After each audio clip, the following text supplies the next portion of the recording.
नमस्कार साथियों, हमारे YouTube चैनल डिवोशनल ज्ञान में आप सभी का बहुत बहुत स्वागत है। दोस्तों, आज आज हम जानेंगे सृष्टि की रचना किसने की। तो दोस्तों, आप इस वीडियो को लास्ट तक देखिए।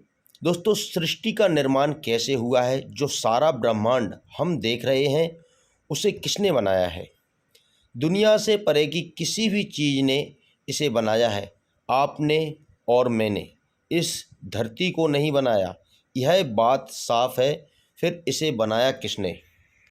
आप सृष्टि की रचना के पीछे का विज्ञान जानते हैं। दुनिया भर के धर्म अपनी अपनी व्याख्याएं देते रहे हैं, जिन्हें आम तौर पर एक खास मकसद से सुनाया जाता है। जरूरी नहीं है कि उसे सही आंकड़ों के रूप में प्रस्तुत किया जाए, बल्कि उसे एक खास इरादे के साथ बताया जाता है। विज्ञान का कहना है कि एक बिग बैंग यानी एक बहुत बड़ा धमाका हुआ और धुंधली गैसें ठोस होती गईं। फिर इस सृष्टि की रचना हुई। यह तथ्य के आधार पर सही है। कोई और कहता है कि ईश्वर ने सारा ब्रह्मांड बनाया है, तो तथ्य नहीं है मगर सत्य है। जब हम कहते हैं कि ईश्वर ने सृष्टि की रचना नहीं की, तो पहला सवाल यह है कि ईश्वर के बारे में हमारी धारणा क्या है। हमारे दिमाग में ईश्वर का ख्याल कैसे आया। हमने ईश्वर का आविष्कार क्यों किया? सिर्फ इसलिए क्योंकि हमारे पास सृष्टि के निर्माण के लिए कोई स्पष्टीकरण नहीं था। तो आखिर जो सारी सृष्टि हम देख रहे हैं, उसे किसने बनाया? इसका सबसे सरल स्पष्टीकरण यह है कि दुनिया से परे की किसी चीज़ ने इसे बनाया। तो दोस्तों, बिल्कुल स्पष्ट है। फिर इसे बनाया किसने? क्योंकि हम इंसान हैं, तो हमने सोचा कि भाई कोई बहुत बड़ा इंसान होगा। अगर आप भैंस होते तो आपको लगता कि इसके पीछे किसी बहुत बड़ी भैंस का हाथ होगा। क्योंकि आप खुद मनुष्य हैं, इसलिए आप ईश्वर को एक मनुष्य के रूप में देखते हैं। मान लीजिए आप चींटी होते, तो ईश्वर के रूप में आपका विचार एक बड़ी चींटी का होता। तो ईश्वर को हम जो भी रूप देते हैं, वह हमारी प्रासंगिकता के मुताबिक है, मगर मुख्य रूप से यह स्वीकार करते हैं कि दुनिया से परे की किसी चीज़ ने इसकी रचना की है। इसमें कोई संदेह नहीं है। मगर वह परे की चीज़ क्या है, इसे लोग अपने तरीके से समझाने की कोशिश करते हैं, मगर कोई समझा नहीं पाया और उसे समझाया भी नहीं जाना चाहिए।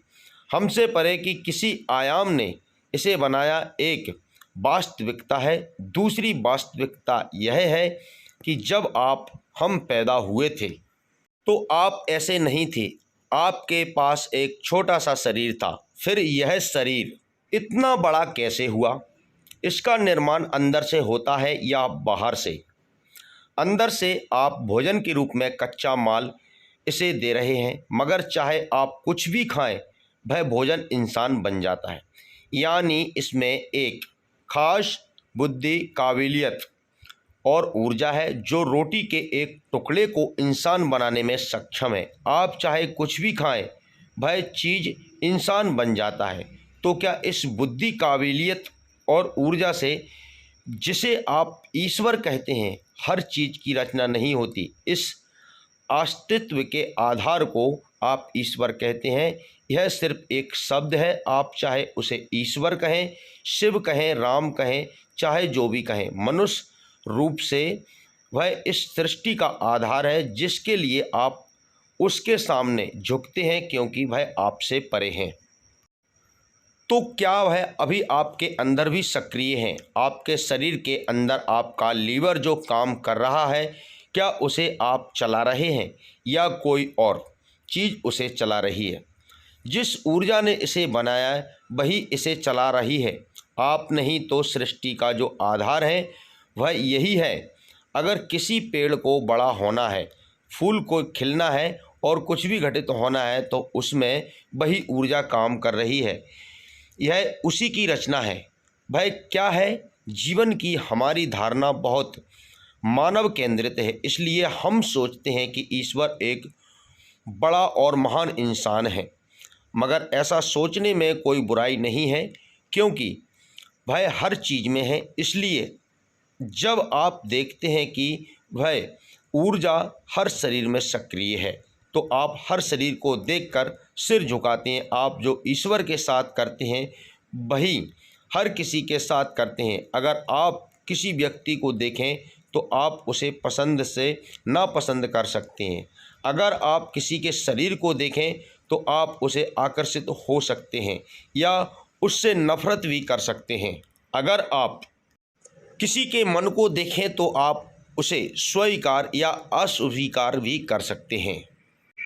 इसलिए पहली चीज़ यह है कि आप स्वीकार करते हैं। जो सृष्टि का आधार है भय हर इंसान में है, इसलिए आप उसके आगे सिर झुकाते हैं। इसलिए आप सिर्फ उसी किसी व्यक्ति विशेष के आगे ही सिर नहीं झुकाते, बल्कि आप किसी गाय, कुत्ते, चींटी, चट्टान या पेड़ को देखते हैं तो उसके आगे भी आप झुकते हैं, क्योंकि सृष्टि का स्रोत हर चीज़ में सक्रिय है। सृष्टि के पीछे की बुद्धि यहाँ भी मौजूद है। अगर आप सोचना चाहते हैं तो एक तरीका यह है कि ईश्वर भय ऊर्जा है जिसने हर चीज़ की रचना की है। सोचने का दूसरा तरीका यह है ईश्वर भय बुद्धि है जो हर चीज़ को बनाती है, क्योंकि उसकी बुद्धि अद्भुत है।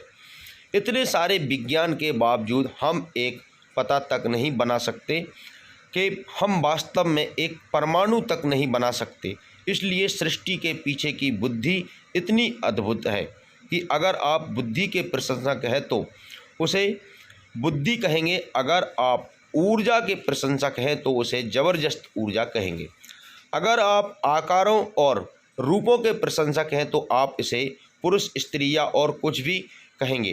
तो मुख्य बात यह है कि आपके बोध से परे एक आयाम बुद्धि ऊर्जा है जो हर चीज़ को चला रही है, मगर वही ऊर्जा, बुद्धि और काबिलियत आपके अंदर भी है। इसलिए भय आपके बोध के परे भी नहीं है। अगर आप चाहें तो उसका अनुभव कर सकते हैं, मगर उसे समझा नहीं सकते। व्याख्याएं मूर्खतापूर्ण हैं।